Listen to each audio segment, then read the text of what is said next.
Hi everyone, and welcome back to my kitchen. Today I'm making something quick, healthy and absolutely delicious. Veggie fritters that are better than pancakes. You are going to thank me after you've eaten this. So let's get right into it. I am going to be using a grated carrot, grated zucchini, grated pumpkin. With this, I'm going to use some eggs.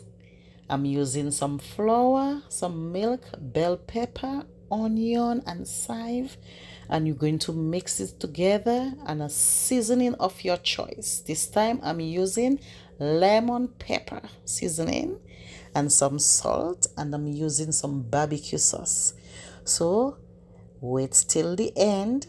Look at the process, how it's been done, and look at the color. I guarantee you're going to love this. These veggie pancakes are simple, healthy, and so tasty. Definitely better than regular pancakes. If you enjoy this recipe, give it a thumbs up, subscribe, and share with someone who loves trying new breakfast ideas. See you in the next video. God bless.